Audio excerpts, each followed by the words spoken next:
Tomato sauce பண்ணலாம். இப்போ அதுக்கு நல்ல பழுத்த தக்காளி நான் 4 எடுத்து வச்சுருக்கேன். இதை கட் பண்ணி பாயில் பண்ணணும். 4 தக்காளியும் நல்லா பெரிய பெரிய சைஸாக கட் பண்ணி இப்போ பாயில் பண்ண போகிறேன். இது கொஞ்சம் தண்ணி விட்டுனா போதும். தக்காளியை தண்ணி விட்டு நல்லா வெந்துடும்.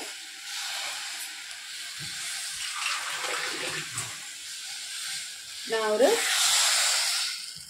1/4 டம்ளர் தண்ணி விட்டுறேன்.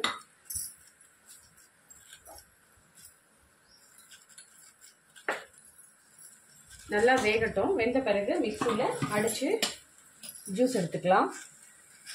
தக்காளி நல்லா வெந்துருச்சு. இதை நான் மிக்ஸி ஜாருக்கு மாற்றி இதை நான் பேஸ்ட் பண்ணிட்டு வந்துடுறேன். இப்போ நான் தக்காளி வேக வைக்கும் போதே சீட்ஸ் எல்லாம் எடுத்துட்டேன். இருந்தாலும் ஒரு வாட்டி இதை வடிகட்டி அதுக்கப்புறம் நம்ம பேனில் போட்டு ஹீட் பண்ணலாம். நான் தக்காளியை மிக்ஸி ஜாரில் அரைச்சி வடிகட்டி எனக்கு இந்த அளவுக்கு பேஸ்ட் கிடச்சிருக்கு. இது 4 தக்காளியோட அளவு. இதை நல்லா கொதிக்க விடுங்க. இது கூட ஒரு 1/4 ஸ்பூன் உப்பு,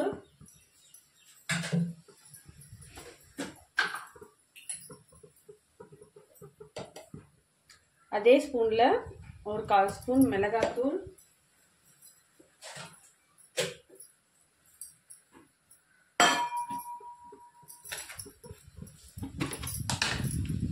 சர்க்கரை,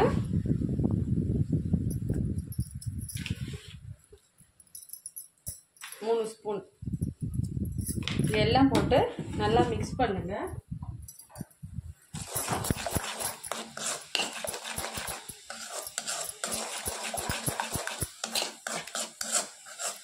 நம்ம அடிக்கடி கடையில் வாங்குற டொமேட்டோ சாஸ்க்கும் இதுக்கும் எந்த வித்தியாசமும் கிடையாது. எல்லாம் சேமாக தான் இருக்கும்.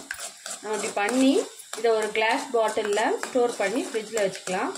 நம்ம செய்கிறதுனால அது ஹெல்த்தியாகவும் இருக்கும். இது காலி ஆகிடுச்சுன்னா அடிக்கடி பண்ணி வச்சுக்கலாம்.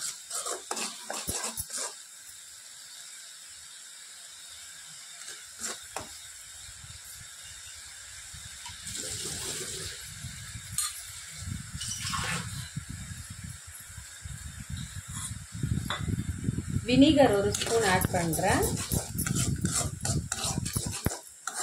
எல்லாத்தையும் மிக்ஸ் பண்ணி நல்லா இது கொஞ்சம் சுண்டட்டும். டொமேட்டோ சாஸ் நல்லா ரெடி ஆகிடுச்சு. அதில் இருந்த ஈரப்பதம் தண்ணி எல்லாமே நல்லா குக் ஆகிட்டு நமக்கு இவ்வளோ தான் கிடைக்கும். இதை நம்ம இப்போ பாட்டிலுக்கு மாற்றிடலாம்.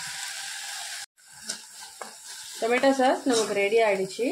ஹெல்த்தியாக வீட்லேயே செய்யக்கூடிய டொமேட்டோ சாஸ். குழந்தைங்களுக்கு ஏதாவது சிப்ஸு இல்லை ஃப்ரைட் ரைஸ் செய்யும்போது நம்ம இதை செஞ்சு கொடுக்கலாம்.